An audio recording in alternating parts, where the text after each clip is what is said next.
Cayetano is recognized. Yes, thank you, Madam President.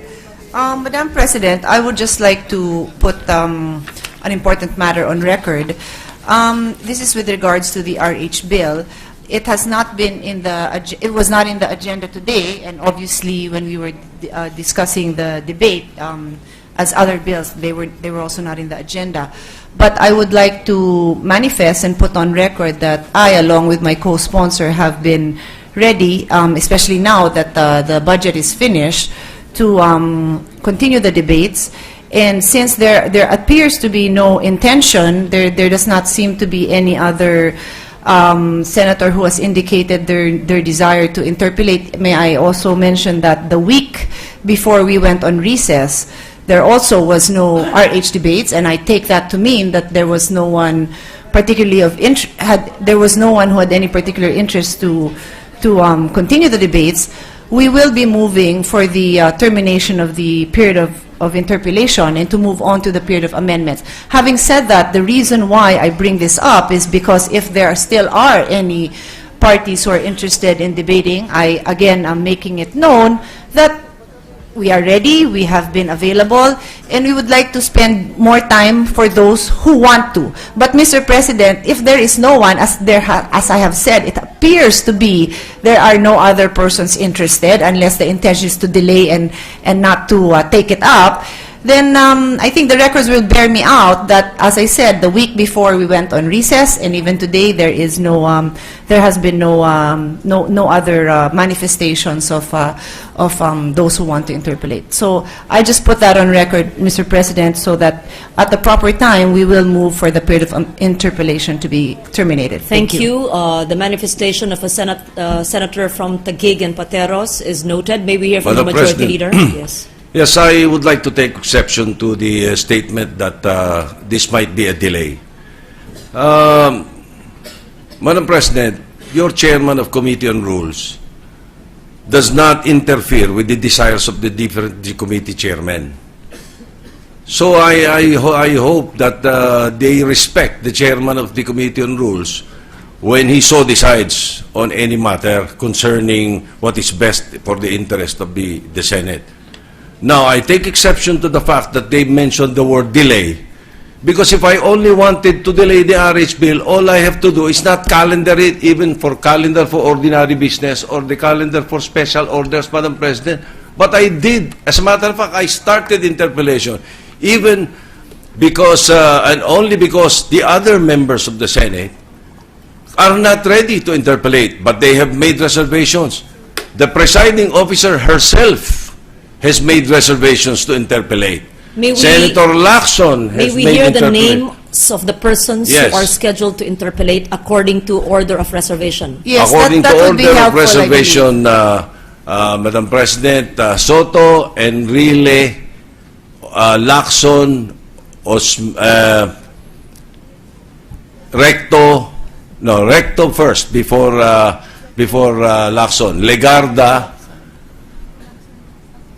Revilla, Lapid again. Mr. President, if I may, I have talked to these persons, and Senator Lacson, Senator Osmeña have said that they have already interpolated and they are done. Just for the record. No, I just talked to Senator Lacson a while ago, Madam President. Okay, then no problem, Mr. President. We are happy. Like I said, we are happy to accept. This was simply a manifestation to indicate that we are willing and ready, and to also indicate that in the last week prior to the recess, we were ready, and it was not calendared, not because there was an intent. Well, it's not the fault of the chairman of the Committee on Rules. Mr. It's the other senators who are not ready. No one is putting anyone at fault.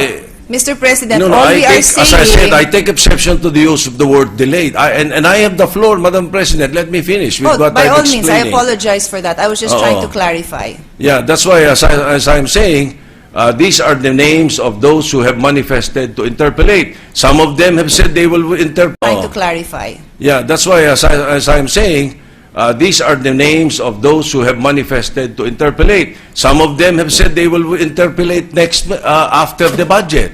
The budget is not finished. It might be finished tomorrow, so we could probably take it up afterwards if they're ready after the budget. Even the chairman of the Committee on Finance made that reservation to this representation, saying that we should take up all the rest after the budget unless we take up something which is non-controversial like the local bills. But apparently in the Senate, there is no simple bill. We had to interpolate even the local bills.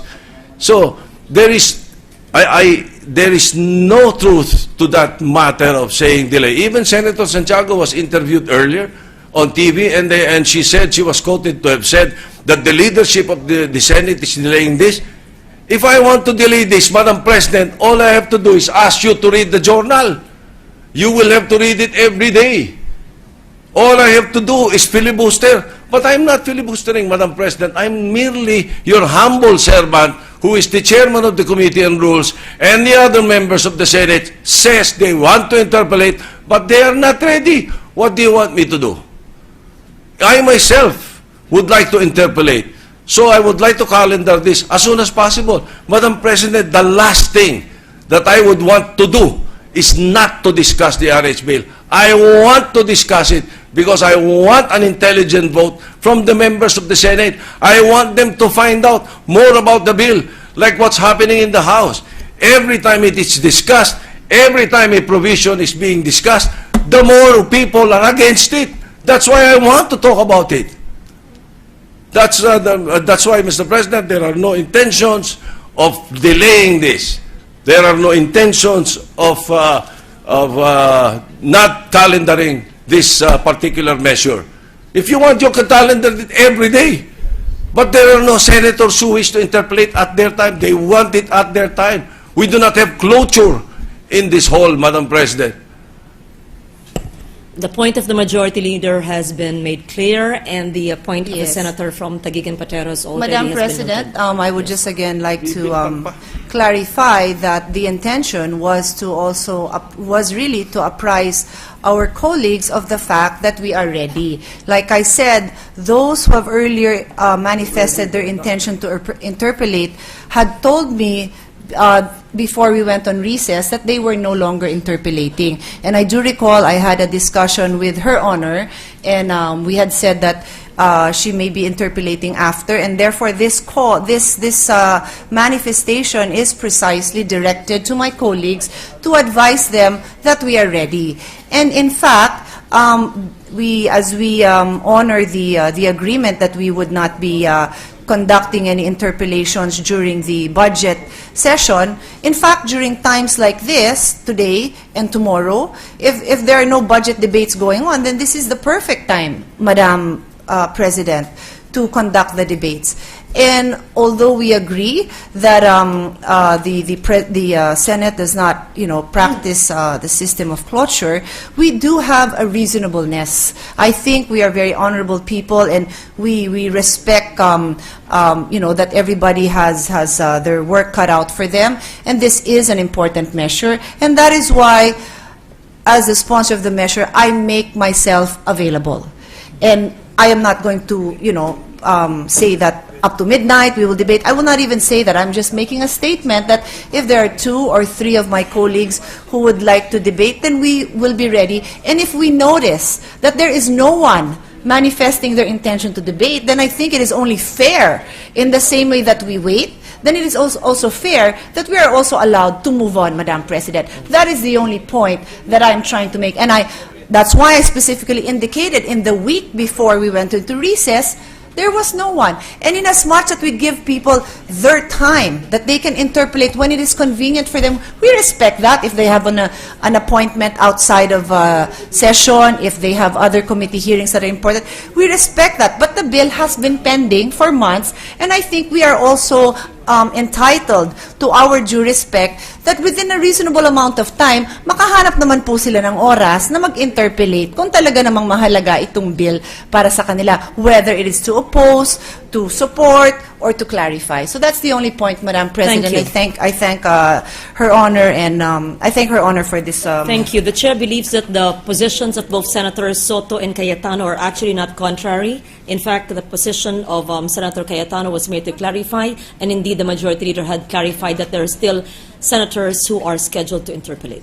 With that, I believe that the issue has been solved. Thank you, Madam President. I agree with what you said, except that we do not want to hear the words like intention or delay, any intention to delay. So I move that we proceed with the Chair additional believes perhaps there was reference. no malice.